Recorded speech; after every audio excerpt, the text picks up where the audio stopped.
राम राम प्यारे विद्यार्थियों, स्वागत है आपका संजीव सर की केमिस्ट्री के अंदर। तो बच्चों, आज हमारा टॉपिक रहेगा मॉडर्न एटॉमिक थ्योरी। यदि इससे पीछे वाले वीडियो आप लोगों ने नहीं देखी है तो डिस्क्रिप्शन के अंदर आपको हमारी प्लेलिस्ट का लिंक मिल जाएगा। और यदि आपको इससे रिलेटेड, हमारे लेक्चर से रिलेटेड कोई भी पीडीएफ चाहिए हो तो उसका भी आपको टेलीग्राम ग्रुप का लिंक हमारे डिस्क्रिप्शन के अंदर मिल जाएगा। तो अब हम बात करते हैं बच्चों मॉडर्न एटॉमिक थ्योरी की। जो हमने पीछे पढ़ी थी डाल्टन एटॉमिक थ्योरी थी, जो उसके पोस्टुलेट पढ़े थे हमने यार, उनके बारे में डिस्कस किया था। तो बच्चों, उसने सबसे पहले शुरुआत कर दी थी भी किसके बारे में, एटम्स के बारे में बताने का भी, क्या कैसे क्या कौन से लॉ होते हैं। लॉ ऑफ जो कंजर्वेशन ऑफ मास था वो भी उन्होंने एक्सप्लेन किया था। तो उसके बाद जैसे जैसे क्या होता गया, अभी न्यू डिस्कवरी हुई, यानी कि जब आपको पता लगा भी इलेक्ट्रॉन भी होते हैं, प्रोटॉन भी होते हैं, न्यूट्रॉन भी होते हैं, तो क्या हो गया अभी जो इसकी थ्योरी थी उसके अंदर क्या कर दिए गए, मॉडिफिकेशन कर दिए गए। तो जो हमारी पहली हम या तो उसकी लिमिटेशन कहें या जो हमारा क्या था मॉडर्न एटॉमिक थ्योरी था, उसका फर्स्ट पोस्टुलेट था। ये क्या था फर्स्ट पोस्टुलेट? भाई उन्होंने बताया था कि एटम इज नो लॉन्गर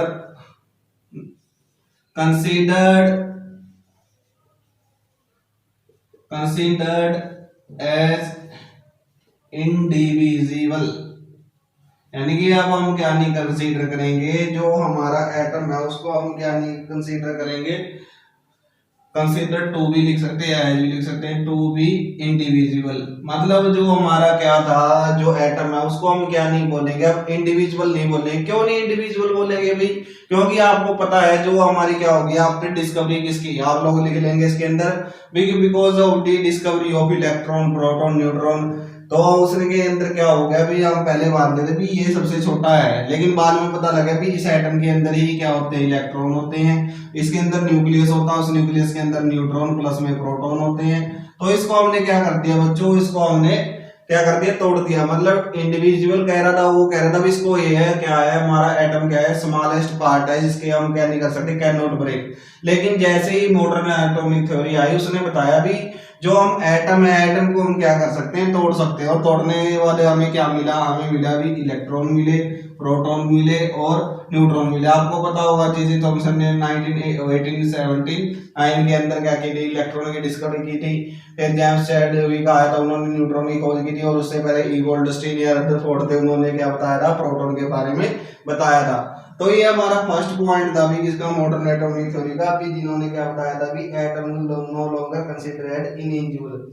फिर क्या था भी atom are the same element may be different mass. अब किसकी बात कर रहे हैं हम बात करेंगे आइसोटॉप्स की।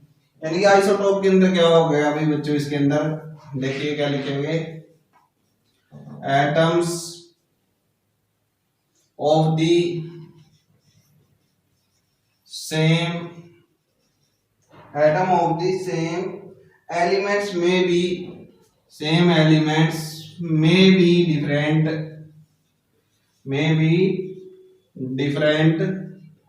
क्या डिफरेंट? एटॉमिक मास है उसके, वो क्या हो सकते हैं, मे बी डिफरेंट एटॉमिक मासेस। अब हम बात कर रहे हैं भी किसकी, आइसोटॉप की बात कर रहे हैं। आइसोटॉप क्या होता है, which have same molecular formula, same atomic number but different masses, उसको हम क्या बोलते हैं, आइसोटॉप बोलते हैं। तो ये उसी के बारे में बता रहे हैं। अभी आइसोटॉप आप लोगों को पता होगा। जैसे हम बात करें अब जो क्लोरीन है, क्लोरीन का जो एटॉमिक नंबर है वो क्या होता है, 17 होता है बच्चों।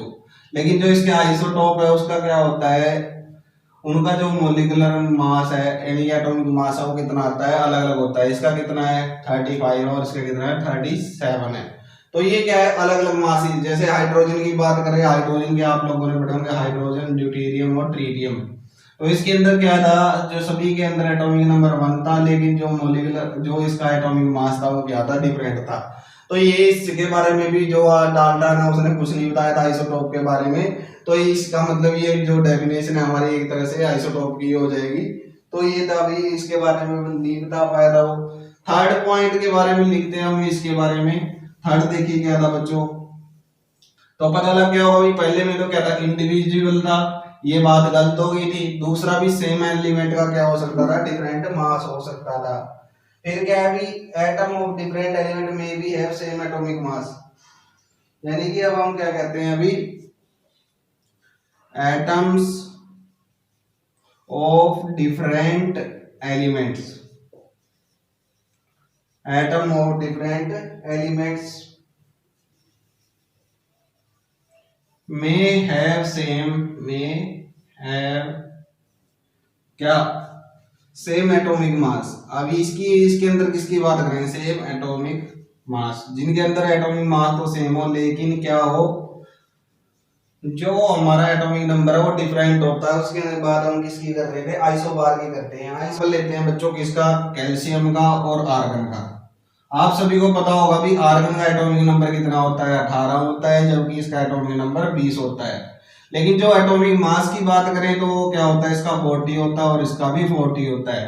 तो इस टाइम हम बात कर रहे हैं किसकी, आइसोबार की। तो ये भी हमारी मॉडर्न पीरियोडिक टेबल की क्या थी, मॉडर्न एटॉमिक थ्योरी की नया पोस्टुलेट था। भी इसके अंदर हम वैसे तो ये क्या है, हमारे आइसोबार आपने 9th क्लास के अंदर पढ़े होंगे भाई, जिनके अंदर क्या होता है, सेम एटॉमिक मास हो और डिफरेंट एटॉमिक नंबर हो, उसको हम क्या बोलते थे, आइसोबार बोलते थे।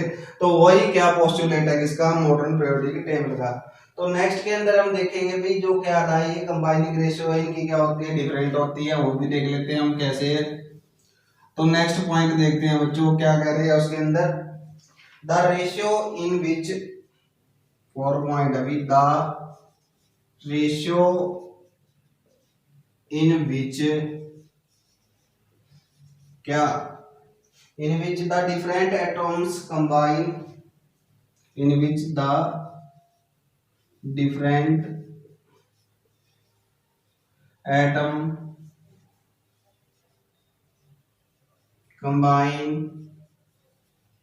यानी कि जहां पर क्या होंगे, डिफरेंट एटम कंबाइन होंगे और क्या करेंगे, विद वन अनदर, एक दूसरे के साथ,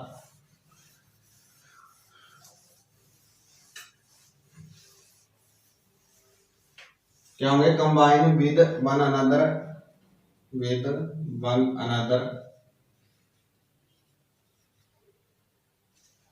may be fix.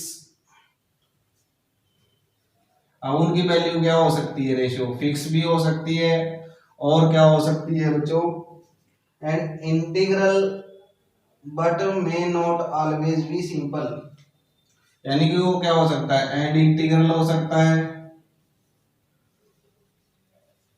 But may not be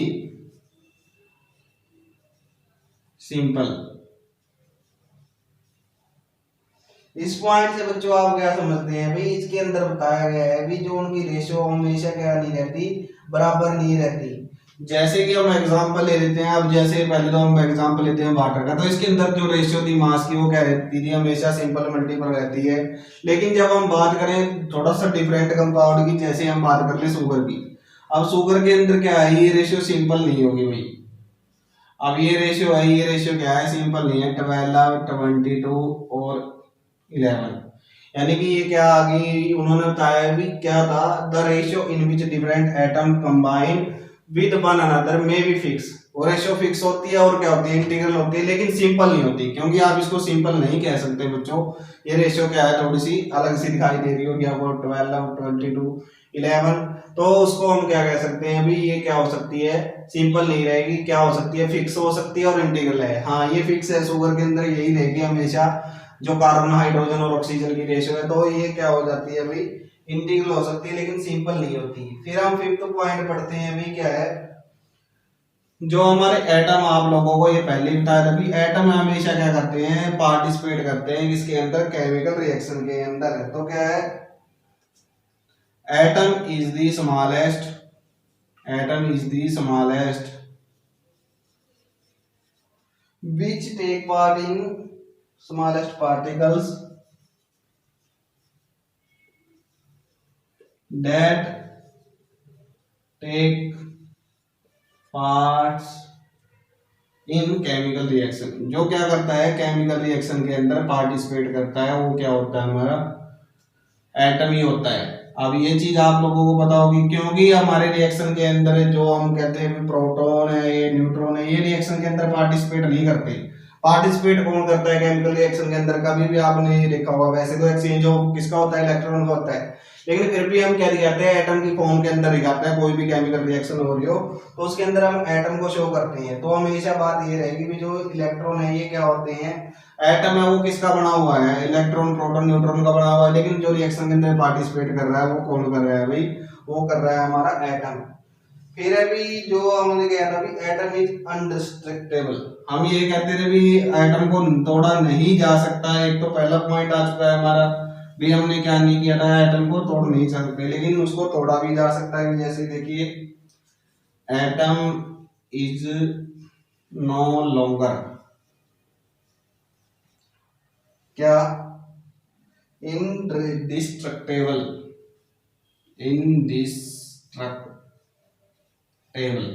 मतलब पहले ये मानते थे कि हम एटम को तोड़ नहीं सकते, लेकिन एटम को तोड़ा जा सकता है। एक आयन को हम दूसरे आयन के अंदर एक्सचेंज कर सकते हैं। जैसे कि हम एग्जांपल ले रहे हैं अभी किसका, जो हमारा यूरेनियम है, यूरेनियम 235 है, जिसका एटॉमिक नंबर कितना होता है 92 है। उसको हम क्या करते हैं अभी, चेंज कर देते हैं किसके साथ, प्लूटोनियम के साथ। जब हम उसके ऊपर न्यूट्रॉन की बॉम्बार्डमेंट करते हैं तो वो किसके अंदर हो जाएगा, चेंज हो जाते हैं, ये प्लूटोनियम के अंदर चेंज हो जाएंगे, जिसका एटॉमिक मास क्या होता है 290 और 239 होता है। और जो ये यानी कि इनको एक दूसरे के अंदर बच्चों चेंज किया जा सकता है। तो ये बता रहे हैं भी हम क्या कर सकते हैं, भी जो हमारा यूरेनियम है उसको कन्वर्ट कर दिया प्लूटोनियम में, किसके साथ, इंटरेक्शन करवा दी हमने न्यूट्रॉन के साथ। और इस प्रोसेस को हम क्या बोलते हैं, ट्रांसम्यूटेशन बोलते हैं।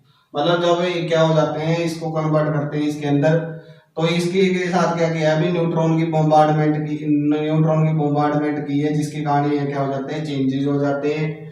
तो इस प्रकार का हम क्या बोलते हैं, ट्रांसम्यूटेशन बोलते हैं। तो ये थी हमारी क्या बच्चों, मॉडर्न एटॉमिक थ्योरी।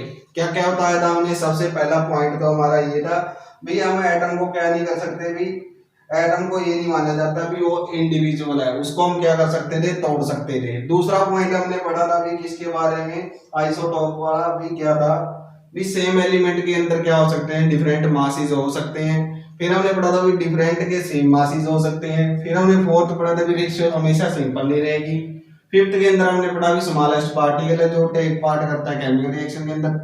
और छठा था भी हम ये सोचते थे भी एक दूसरे के अंदर चेंज नहीं किया जा सकता और एक दूसरे के अंदर चेंज किया जा सकता है, लेकिन प्रोसेस थोड़ा सा दूसरा पड़ता है ये, और इसको हम बोलते हैं ट्रांसम्यूटेशन। अब हम पढ़ेंगे कि एवोगैड्रो हाइपोथेसिस। अब एवोगैड्रो हाइपोथेसिस से पहले क्या आया था भी, एक ब्रिजलियस नाम का साइंटिस्ट था, उन्होंने क्या बताया था भी, जो ये आप एवोगैड्रो हाइपोथेसिस या लॉ या प्रिंसिपल जो पढ़ते हैं उससे पहले उन्होंने दिया था। उन्होंने बस थोड़ी सी क्या कर दी, उन्होंने जो मॉलिक्यूल की जगह एटम को डिफाइन कर दिया, जिसके कारण उनका थोड़ा सा क्या हो गया, गलत हो गया। और वो कौन थे भाई, वो थे स्वीडिश के साइंटिस्ट थे ब्रिजलियस। तो उन्होंने क्या डेफिनेशन दी थी भाई किसकी, उन्होंने बताया था भी equal volume of all gases. उन्होंने क्या बताया था, ब्रिजिलियस स्वीडिश साइंटिस्ट थे, हम लिख देते हैं एक बार, ब्रिजिलियस। इन्होंने सबसे पहले क्या बताया था, स्वीडिश साइंटिस्ट थे, उन्होंने बताया भी equal number of all gases under similar condition. क्या, under similar condition. Similar condition के अंदर बच्चों क्या था, इसके अंदर क्या बताया उन्होंने, कंडीशन किसकी, of temperature and pressure, temperature की और किसकी, प्रेशर की, contains equal number of atoms. क्या होंगे, कंटेन करेंगे equal number of atom, contains equal number of atoms. बस यहाँ पर थोड़ा सा क्या हुआ था, पहले इसको पढ़िए समझ में भी आएगा, फिर हम देखेंगे भी कहाँ दिक्कत आ गई जिसके अंदर। तो ब्रिजिलियस स्वीडिश के साइंटिस्ट थे, तो उनसे एवोगैड्रो हाइपोथेसिस से पहले इन्होंने दिया था। बाद में जो एवोगैड्रो हाइपोथेसिस आप पढ़ते हैं, उन्होंने क्या किया, इसको स्लाइटली चेंज किया था। स्लाइडली चेंज क्या किया था उन्होंने, डिफाइन कर दिया था किसको, इन्होंने डिफाइन कर दिया था बच्चों, किसको डिफाइन किया था, एटम और मॉलिक्यूल को उन्होंने डिफाइन कर दिया था। तो इन्होंने बताया था कि जो यदि इक्वल वॉल्यूम है किसकी, सभी गैसेस की, सेम कंडीशन किसकी, टेम्परेचर और प्रेशर की, तो equal number of volume contain करेंगे। जैसे एग्जांपल लेते हैं हम किसका, हाइड्रोजन, ऐसे लिख लेते हैं पहले तो हम, फिर हम इसको सिंपली फॉर्म में लिखेंगे, हाइड्रोजन प्लस क्लोरीन क्या बनाएंगे बच्चों, हाइड्रोक्लोरिक बनाएंगे, हाइड्रोक्लोरिक एसिड, हाइड्रोक्लोराइड भी कह सकते हैं हम लिख देते हैं हाइड्रोक्लोराइड की फॉर्मेशन किया उन्होंने। तो हाइड्रोक्लोराइड की फॉर्मेशन कर दी, तो आपने देखा भी हम क्या कहते हैं भी, एक वॉल्यूम तो इसका था और एक वॉल्यूम किसका था, इसका था। तो इसके कितने वॉल्यूम बनेंगे बच्चों, इसके 2 वॉल्यूम बनेंगे। कैसे बने भाई, बता सकते हैं आप, क्योंकि यदि हम सिंबल की बात करें तो सिंबल के अंदर क्या था, हम इसको क्या ले लेते थे, H2 लेते हैं, इसको Cl2 लेते हैं, और यहाँ पर क्या बनता है, 2HCl बनता है। ये बात आप लोगों को इतनी तो समझ में आई होगी, आगे भी कोई दिक्कत नहीं है। तो यदि हम बात करें भी, हम वो कह रहे हैं equal number of atom contain करता है, तो हम एटम लिख लेते हैं भी, हमने मान लिए कितने एटम है इसके अंदर, n एटम है, ठीक है, क्योंकि उसने कहा कि अभी इक्वल नंबर कंटेन करता है, दोनों की कंडीशन सेम है, सब कुछ सेम है, तो इसके अंदर भी n एटम होंगे, और n एटम यहाँ पर कितने हो जाएंगे, 2n हो जाएंगे एटम। ये बात आई बच्चों समझ में, यानी कि n एटम क्या हो गया, सारा हो गया। और ये किसके कारण है, ये अभी हमारा अकॉर्डिंग टू ब्रीजिलियस की क्या थी, हाइपोथेसिस थी उसकी, तो उसके अकॉर्डिंग आ गए थे। जब हम क्या करते हैं, इस 2n को डिवाइड कर देते हैं, तो यहाँ पर क्या आएगा, यदि हम डिवाइड कर दे ओवरऑल, डिवाइड बाय 2n से हम डिवाइड करते हैं इसको, तो क्या आएगा, ये आ जाएगा 1/2 एटम, फिर 1/2 एटम, और यहाँ पर क्या आ जाएगा 1 एटम, यही आएगा बच्चों, यानी कि हाफ हाफ हाफ आ गया, जिससे के कारण क्या हो गया, अब इसका मतलब क्या हो गया भाई, हाइड्रोक्लोरिक का एक एटम हट रहा है, तो इसका मतलब हाइड्रोजन और किसके, क्लोरीन का एक एक एटम था, जिसके कारण अभी इसने क्या बता दिया भी, आधा एटम इसका आधा इसका है। ऐसा कभी हो सकता है भी हाफ एटम पार्टिसिपेट कर रहा है, इसी कारण से क्या हो गया था ना, कंफ्लिक्ट हो गया था किसके साथ, जो हमारी डाल्टन एटॉमिक थ्योरी थी, मतलब उनके साथ इनका क्या हो गया था, आपस में रोड़ा हो गया, किस कारण, इस गिवन चीज के कारण। तो फिर क्या हुआ अभी, फिर इसके अंदर दिक्कत आई, तो इस दिक्कत को दूर किसने किया, उसको दिक्कत दूर किया था जो इटली के यानी इटालियन साइंटिस्ट थे, कौन, हमारे एवोगैड्रो जी। उन्होंने, एवोगैड्रो ने क्या बताया, उससे पहले देखिए, पहले इसको एक बार फिर देखते हैं हम क्या था इसके अंदर। जो ब्रीजिलियस नाम के साइंटिस्ट रहे, उन्होंने क्या बताया, उन्होंने बताया भी जो क्या थी, इक्वल वॉल्यूम किसका, of all gases under similar condition, किसकी, टेम्परेचर प्रेशर की, तो क्या करेंगे, equal number of atom contain करेंगे, ये बात उन्होंने बता दी। हमने ले लिया भी हाइड्रोजन प्लस क्लोरीन, हाइड्रोक्लोराइड। अब आपको पता था भी दो इसके हैं, दो इसके एटम है और एक इसका, यानी कि एक मॉलिक्यूल ये था, एक मॉलिक्यूल ये था, और इसके कितने मॉलिक्यूल बन गए, 2 मॉलिक्यूल बन गए। तो हमने अभी कहा था भी इक्वल नंबर एटम यानी कि इक्वल वॉल्यूम थी सभी की, और इक्वल एटम कंटेन करेंगे, इसकी डबल होगी तो इसके अंदर हमने डबल ले लिए। जैसे हमने 2n से डिवाइड कर दिया, तो हाफ एटम इधर, हाफ एटम इधर, हाफ एटम इधर, तो यही चीज क्या होगी, कंफ्लिक्ट करके डाल्टन की एटॉमिक थ्योरी से। तो उन्होंने फिर क्या बता दिया बच्चों, उन्होंने कह दिया भी ये चीज कहीं ना कहीं गड़बड़ है, और इस गड़बड़ को दूर करने फिर कौन आए, वो थे हमारे कौन से, इटालियन के साइंटिस्ट, क्या नाम था उसका, एवोगैड्रो। एवोगैड्रो जी ने क्या बताया भी देखिए, वो अभी डिस्कस करते हैं। उन्होंने कुछ नहीं कहा भी, जैसे आपने सबसे पहले उन्होंने क्या बताया भी, एटम और मॉलिक्यूल के बारे में समझाया, और एटम और मॉलिक्यूल के बारे में आप याद कीजिए, हमने एक लेक्चर में पहले ही बताया था भी एटम और मॉलिक्यूल क्या होते हैं। तो देखिए एटम और मॉलिक्यूल के बारे में, एटम क्या होता है, सबसे पहले तो हम एटम और मॉलिक्यूल को एक बार फिर दोबारा समझने की कोशिश करते हैं। एटम और मॉलिक्यूल, ये आपको क्या पता है भाई, इसके अंदर क्या था, ये क्या होता है, the smallest particle of element which take part in a chemical reaction, which take part in a chemical reaction, यानी कि जो केमिकल रिएक्शन के अंदर पार्टिसिपेट करता है, chemical take part in chemical, take part in chemical reaction, जो chemical reaction के अंदर पार्टिसिपेट करता है उसे हम क्या बोलते थे, एटम बोलते थे। ये बात आप लोगों को समझ में आई। और इसके बारे में एक और चीज कहते थे हम, इट मे और मे नॉट, मे और मे नॉट एग्जिस्ट इंडिपेंडेंटली, यानी ये शब्द अंतर क्या नहीं कहता भाई, एग्जिस्टेंस नहीं करता, इंडिपेंडेंटली, डिपेंडेंटली एग्जिस्टेंस। और ये क्या नहीं कर सकता भी, अकेला नहीं रह सकता, किसको छोड़कर। मैं किस लिए लगाते हैं, क्योंकि नॉर्मल गैसेज अभी हमारी, नॉर्मल गैसेज हमारी क्या कर सकती हैं, एग्जिस्ट कर सकती हैं। लेकिन जो हमारा क्या था, एटम है, वो हमारा एग्जिस्टेंस नहीं करता बच्चों। तो इसीलिए फिर हमने क्या पढ़ेंगे, उसके बाद हम मॉलिक्यूल आया। मॉलिक्यूल क्या था भाई, मॉलिक्यूल भी वही था, स्मॉलेस्ट क्या था, ये भी वही चीज है, smallest particle of atom, smallest particle of an atom, किसका, of an atom, atom element भाई, ऑफ एन एलिमेंट, किसी एलिमेंट का ये भी क्या है बच्चों, छोटा पार्ट है जो क्या करता है, और एक कंपाउंड विच कैपेबल, और एक कंपाउंड, कंपाउंड किस लिए लिख रहे हैं, अभी हमने पढ़ा था HCl क्या था, कंपाउंड ही था, of A compound which is capable, which is capable independently existence, independently,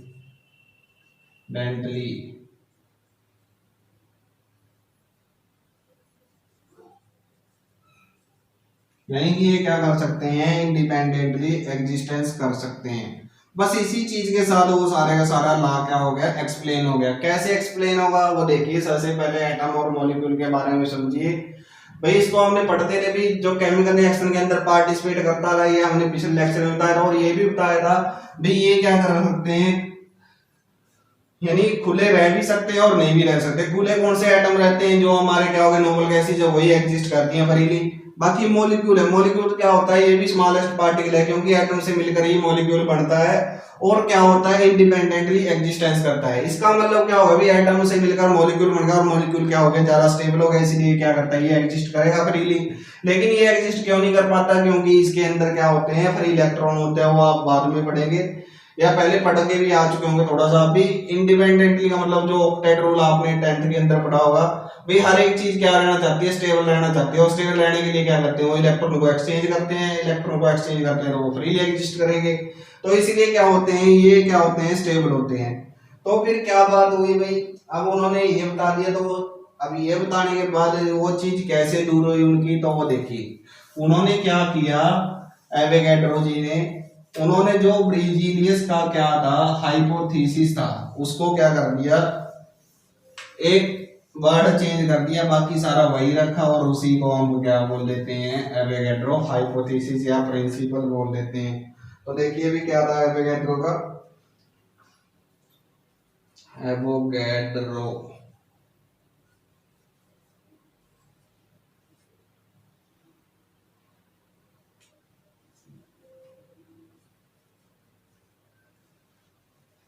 hypothesis भी कह सकते हैं आप उसको, ला भी कह सकते हैं आप उसको, प्रिंसिपल भी बोल सकते हैं आप उनको। यानी कि ये सारी की सारी चीजें क्या है हमारी इसी के अंदर कंटेन करेंगे, किसके अंदर। तो क्या बताया एवोगैड्रो जी ने, कुछ नहीं बताया उन्होंने, वही बात हो रही, क्या क्या उन्होंने बोला भी, equal volume of, equal volume of किसका, of all the gases, of all the gases under similar condition of, under similar condition of temperature and pressure, temperature and pressure contains equal number of contains equal number of proton equal number of molecule. बस बच्चों ये word के अंदर change किया उन्होंने और कुछ नहीं चेंज किया, बाकी सारे का सारा आपको याद आ रहा होगा भाई। ये चीज बताई उन्होंने, ये चीज बताने के बाद ये ला कैसे ठीक हो गया वो चीज देखिए आप लोग। अब हम दोबारा फिर वही एग्जांपल लेने की कोशिश करते हैं, कौन से वाला जो हमने पहले लिया था। हाइड्रोजन ले लिया, अब तो हम सीधा ही ले लें। चलो चलो फिर वही एक बार देख लेते हैं। हाइड्रोजन प्लस में क्लोरीन क्या हो जाएगा, हाइड्रोक्लोराइड की फॉर्मेशन हो जाएगी, हाइड्रोजन क्लोराइड। हाइड्रोजन क्लोराइड की फॉर्मेशन होगी बच्चों। अब वही चीज अभी क्या था, एक हम बांध देंगे, अब एक मॉलिक्यूल इसका था, एक मॉलिक्यूल इसका था, इसके कितने मॉलिक्यूल बनेंगे, 2 मॉलिक्यूल बन जाएंगे बच्चों। ये चीज आप लोगों को समझ में आनी चाहिए भाई। पहले हमने क्या किया था, एटम लेके चले थे, अब हम क्या लेके चल रहे हैं, अब हम लेके चल रहे हैं किस चीज को, मॉलिक्यूल को। बस ये चीज थोड़ी सी डिफरेंट थी उस केसेस के अंदर। अब यहाँ पर हमने क्या ले लिया, वॉल्यूम की बात करें तो क्या हो जाएगा, वैसे लिखनी नहीं है आप लोगों को, ये वैसे बता रहे हैं हम, कहीं आप लोग उतार ले इसको। क्या था इसके अंदर, हमें प्रूव करना है किससे, वॉल्यूम से लेकर मॉलिक्यूल के अंदर, यानी कि एक वॉल्यूम इसकी दी, एक वॉल्यूम इसकी दी और 2 वॉल्यूम इसकी आ गई। अब हम बात करें किसकी, इसके अंदर कितने नंबर ऑफ मॉलिक्यूल होंगे, n नंबर मॉलिक्यूल इसमें होंगे, n नंबर ऑफ मॉलिक्यूल इसमें होंगे और 2n मॉलिक्यूल इसमें होंगे। किसके अकॉर्डिंग टू एवोगैड्रो हाइपोथेसिस। अब यहाँ पर क्या हो गया बच्चों, इसको हम डिवाइड कर देते हैं किससे, इसको डिवाइड कर दिया हमने 2n से, तो यहाँ पर क्या आ जाएगा, यहाँ पर आ जाएगा 1/2 मॉलिक्यूल, यहाँ पर फिर 2 क्या आ जाएगा 1/2 मॉलिक्यूल और यहाँ पर क्या आ जाएगा 1 मॉलिक्यूल। और ये चीज आप लोगों को समझ में आनी चाहिए भी, यहाँ पर मॉलिक्यूल आ गया, इसका मतलब क्या आ गया भाई, हाफ मॉलिक्यूल का मतलब क्या है, हाफ मॉलिक्यूल का मतलब देखिए जैसे हम लिख देते हैं हाइड्रोजन और हाइड्रोजन। अभी इसमें हाइड्रोजन में कितने मॉलिक्यूल है, 2 मॉलिक्यूल, 1 मॉलिक्यूल है। लेकिन जैसे ही आप इसको 1/2 कर देते हैं तो क्या आ जाएगा, 1/2 मॉलिक्यूल हो गया और 1/2 मॉलिक्यूल इस टाइम किसके बराबर आ गया, 1 एटम के बराबर आ गया। इसी कारण से इस हाइपोथेसिस को मान लिया गया। कुछ भी नहीं है, क्या किया उसने बता दिया भी 1/2 मॉलिक्यूल का मतलब क्या है, एक हाइड्रोजन है, एक क्लोरीन आइटम है और दोनों ने मिलकर क्या बना दिया, हाइड्रोजन क्लोराइड का एक मॉलिक्यूल बना दिया। बस यही बात थी जो समझने के लिए इसके अंदर। भाई जो 1/2 आ रहा था वो एटम कभी भी नहीं हो सकता था, लेकिन हम हाँ 1/2 मॉलिक्यूल कह सकते हैं। क्यों कह सकते हैं, क्योंकि ये 2 एटम से मिलकर बना हुआ है तो उसको मॉलिक्यूल बन गया। अब इसको 1/2 कर दिया तो ब्रेक कर दिया तो क्या हो गया, 1 एटम आ गया और ये इसी से हमारा क्या हो गया, ये प्रूव हो जाता है। लेकिन कभी भी हम क्या नहीं लिखते रिएक्शन के अंदर, ये कभी भी डिनोट नहीं करते भी ये क्या है, एटम की फॉर्म में। वैसे पार्टिसिपेट तो एटम करता है रिएक्शन के अंदर, लेकिन लिखा किसके अंदर जाता है, मॉलिक्यूल की फॉर्म में, स्टेबल फॉर्म के अंदर उनको लिखा जाता है। फिर इसके बाद में इसकी एप्लीकेशन आई। एप्लीकेशन देखिए बच्चों क्या क्या थी, समझ में आया होगा भी एवोगैड्रो हाइपोथेसिस क्या था बच्चों। उन्होंने कुछ नहीं चेंज किया, उन्होंने सिमिलर कंडीशन के अंदर क्या लिख दिया, मॉलिक्यूल लिख दिया। मॉलिक्यूल लिखने के बाद क्या चीज एक्सप्लेन होगी, एक्सप्लेन ये होगी भी जो हम एटम ले रहे थे वो एटम लेना गलत भी था, आप लोगों को महसूस भी हो रहा होगा, उसको एटम लिख रहे थे, एटम को 1/2, लेकिन मॉलिक्यूल को 1/2 कर रहे हैं तो हमें क्या मिल रहा है, हमें क्या मिल रहा है, एटम की फॉर्मेशन हो रही है। तो यही हमारा क्या था, एवोगैड्रो हाइपोथेसिस था या लॉ की बात करें। अब इसकी एप्लीकेशन है बच्चों, एप्लीकेशन देखिए किसकी, एवोगैड्रो लॉ की। तो वो एप्लीकेशन हम देख लेते हैं कैसे थी एप्लीकेशंस के बारे में, और बहुत ज्यादा सिंपल है बच्चों। यदि आप वीडियो को 2-3 बार देख लेते हो तो आप लोगों को ये सारे कंसेप्ट बहुत इजीली समझ में आएंगे और ये सारी चीजें काफी आसान है, लेकिन थोड़ी सी मेहनत करनी पड़ती है बच्चों इसके लिए, उसके बाद ये सारी चीजें आप लोगों के लिए नॉर्मल हो जाती है। तो हम लिखते हैं अभी अब क्या, एप्लीकेशन पढ़ते हैं किसकी, एवोगैड्रो हाइपोथेसिस की।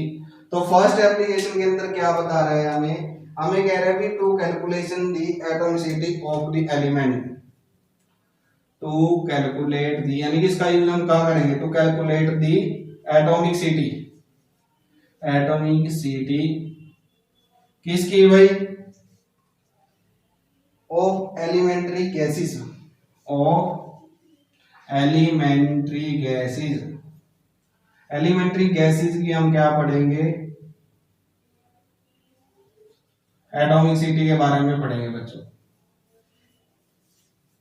तो बच्चों एटॉमिसिटी के बारे में पढ़ते हैं हम भी। एटॉमिसिटी होती क्या है, इसको किस तरह से डिफाइन किया जाता है।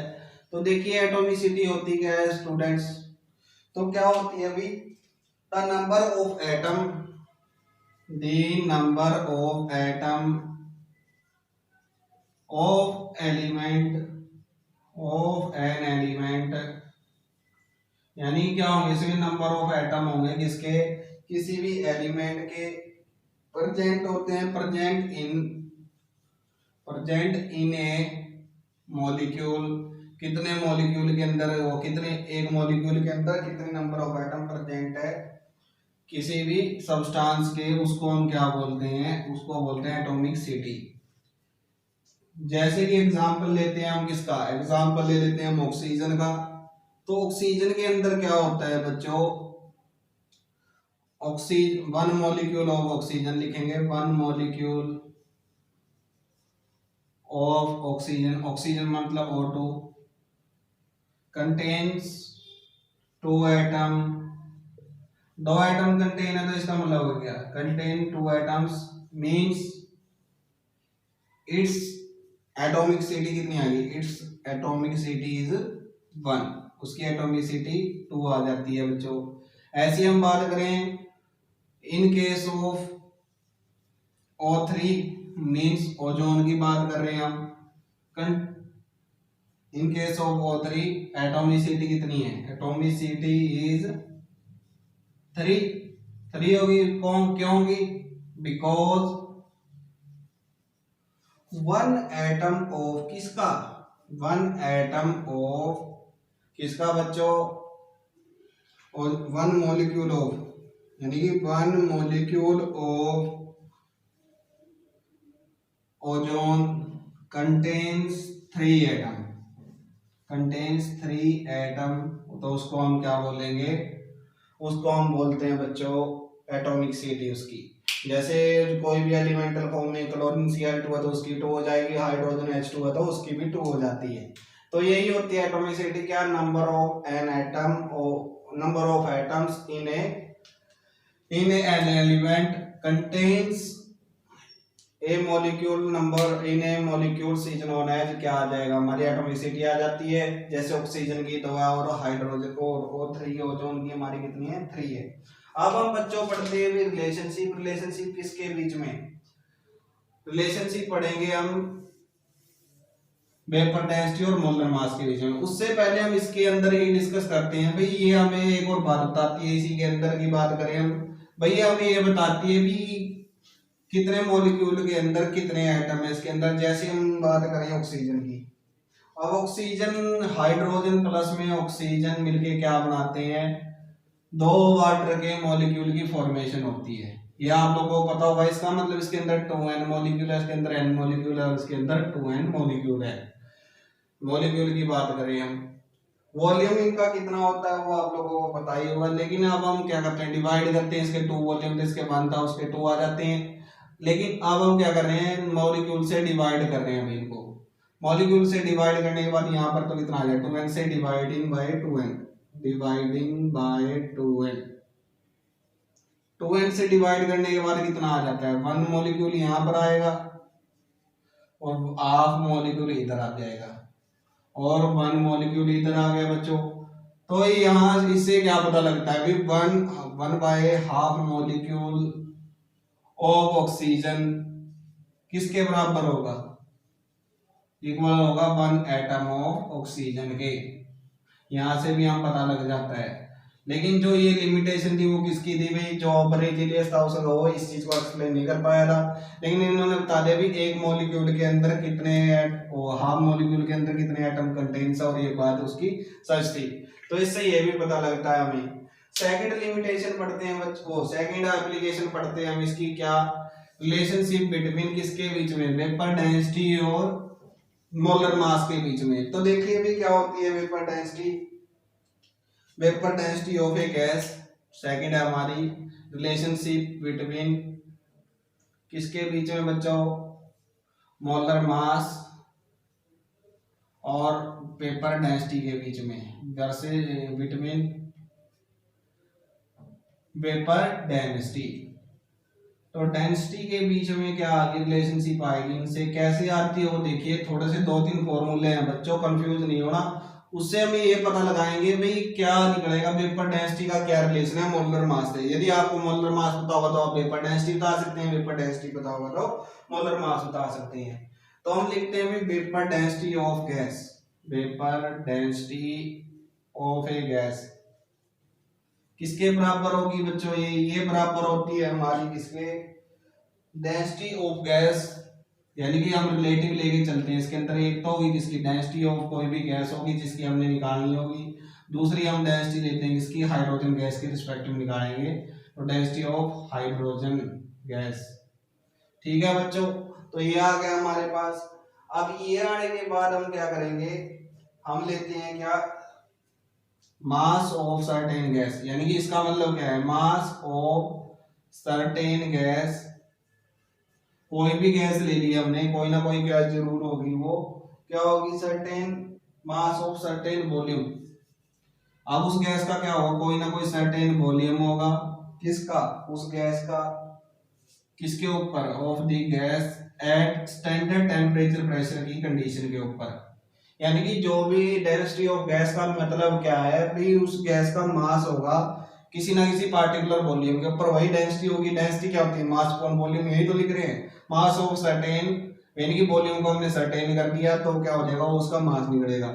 सेम ऐसे ही क्या होगा, मास ऑफ किसका, mass of hydrogen certain volume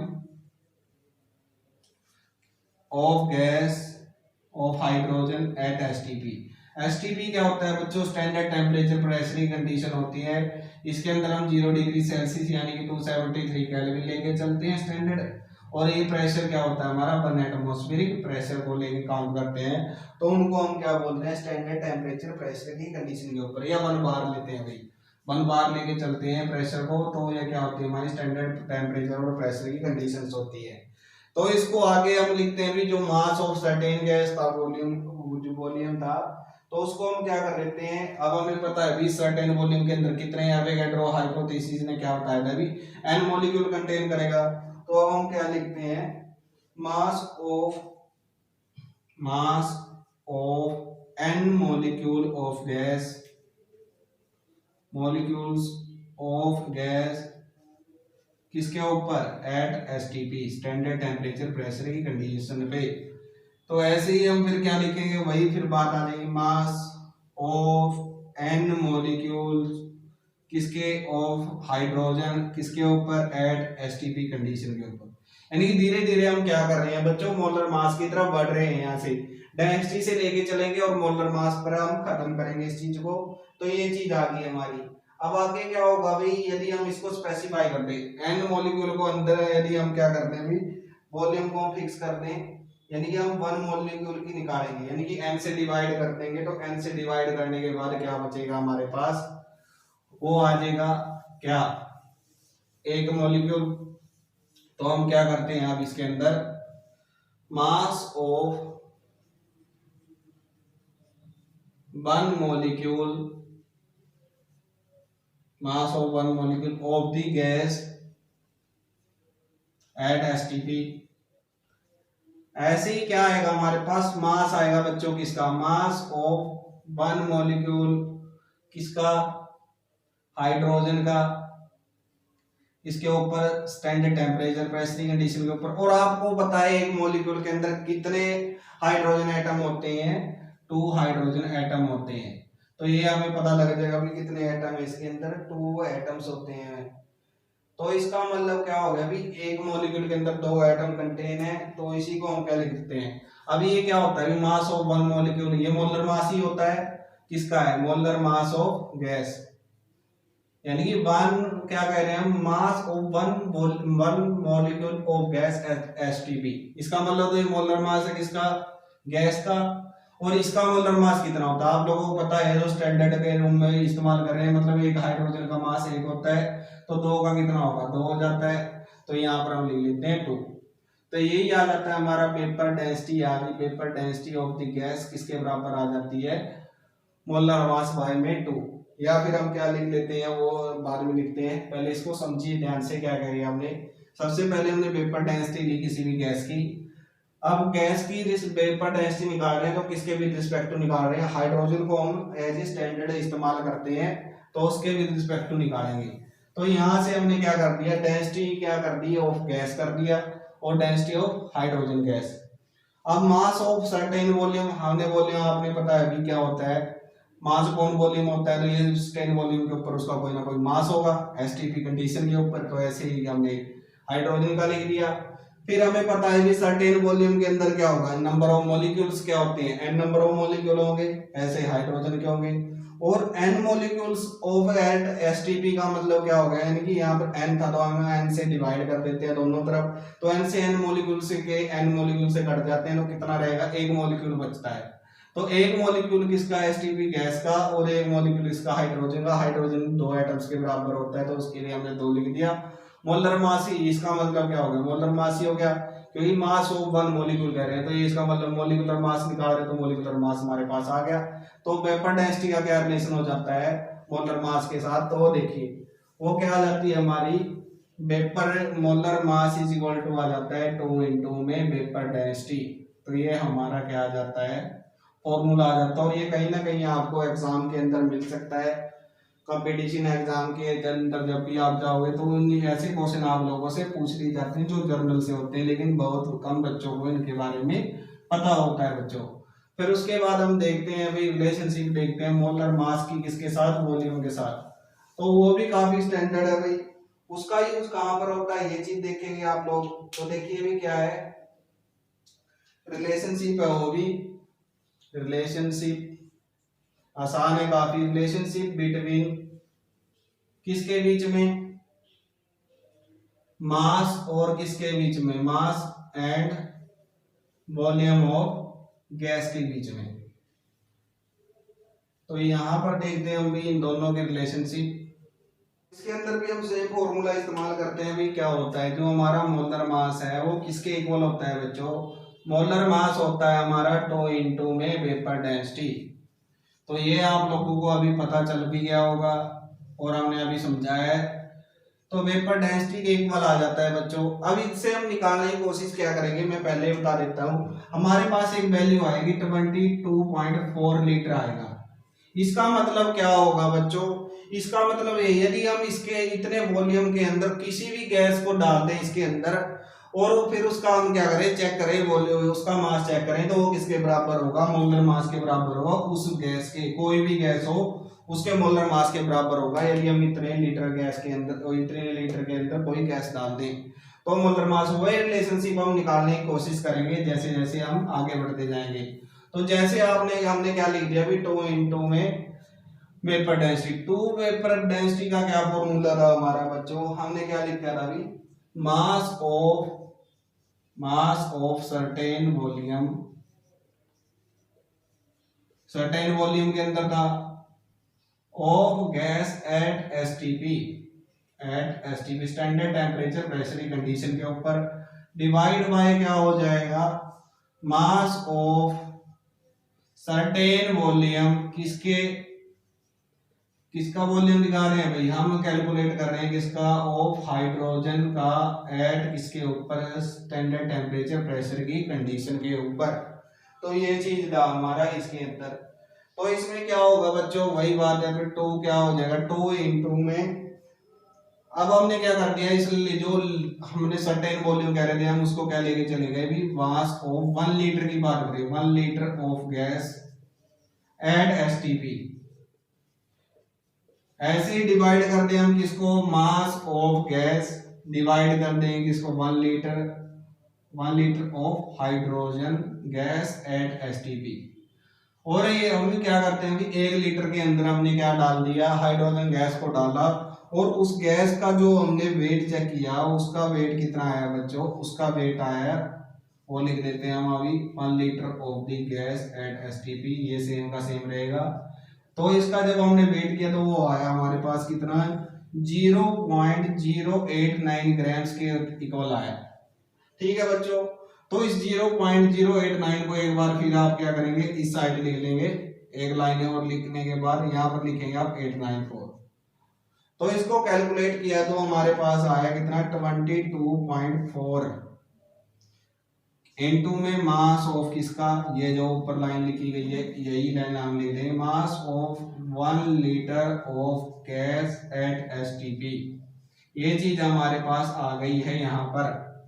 तो एसटीपी पे आने के बाद हम क्या करेंगे, इस लीटर को इसके साथ मल्टीप्लाई कर देते हैं तो क्या आ जाएगा, ये हो जाएगा अभी mass of 22.4 litre of gas at STP किसके बराबर आ गया, ये बराबर आ गया हमारा मोलर मास के। तो यही चीज हम कैलकुलेट करने की कोशिश कर रहे थे। तो इसके अंदर हमने समझाया क्या बच्चों आप लोगों के अंदर तो हमने यही समझाया भाई, यदि हम क्या कर लेंगे अभी 22.4 लीटर के अंदर कोई भी गैस डाल दें, वो गैस का वेट जो भी आएगा वो क्या हो जाएगा, हमारा मोलर मास हो जाएगा। क्या किया था हमने, रिलेशन अभी निकाला था, मोलर मास क्या था हमारा, मोलर मास का 2 इंटू में वेपर डेंसिटी, तो वो क्या हो गया 2 इंटू में सर्टेन वॉल्यूम किसी भी गैस का वेपर डेंसिटी को हमने लिख दिया, और किसका सर्टेन गैस हो एट हाइड्रोजन गैस का स्टैंडर्ड टेम्परेचर प्रेशर कंडीशन के ऊपर। फिर इस वॉल्यूम को हमने स्पेसिफाई कर दिया, 1 लीटर कर दिया। 1 लीटर के बाद हमें पता था जो मास है किसका, हाइड्रोजन गैस का स्टैंडर्ड टेम्परेचर कंडीशन के बाद वो कितना आया था, 0.089 ग्राम्स के बराबर आया। फिर हमने इसको क्या कर दिया, अभी इसको डिवाइड कर दिया तो ये कितना आया, 22.4 आ गया, क्योंकि पॉइंट्स था इसके अंदर तो इतना आ गया, इंटू मास ऑफ 1 लीटर। अब लीटर को इससे मल्टीप्लाई कर दी तो क्या हो गया हमारा, ये आ गया। तो ये था हमारा क्या भाई, एटॉमिक मास यानी कि मोलर मास का रिलेशनशिप किसके साथ, इसके साथ वेपर डेंसिटी के साथ, या दोनों को निकालने की कोशिश की हमने। तो उसके बाद हम पढ़ेंगे भाई ग्राम, वो जो एटॉमिक मास यूनिट के बारे में जानेंगे, तो उसको देखेंगे भी, वो भी काफी इंटरेस्टिंग टॉपिक है। क्योंकि जब भी आप एटॉमिक मास यूनिट को पढ़ोगे, पहले तो यदि हम सीधा पढ़ा दे तो फिर बाद में क्वेश्चन आएगा भी यहाँ पर हमने रेफरेंस कार्बन ही क्यों चूज किया, तो उसके बारे में बताएंगे। फिर हम मोल कंसेप्ट को लेकर चलेंगे नेक्स्ट वीडियो के अंदर। यदि आपको ये हमारी वीडियो अच्छी लग रही है तो वीडियो को लाइक करें, ज्यादा से ज्यादा कमेंट करें और अपने फ्रेंड के साथ शेयर करें भी, ताकि बताएं उनको भी काफी आसान चीजें। यदि आप 1 बाय 1 स्टेप के ऊपर चलोगे तो आपको पता लग जाएगी भी चीजें कितनी आसान है। तो आपके मन में ना रहने देंगे किसी प्रकार की कोई मिस्ट्री, क्योंकि आपके संजीव सर आप लोगों को पढ़ा रहे हैं chemistry. Thank you, bye bye student. आगे हाजिर होंगे नए टॉपिक के साथ।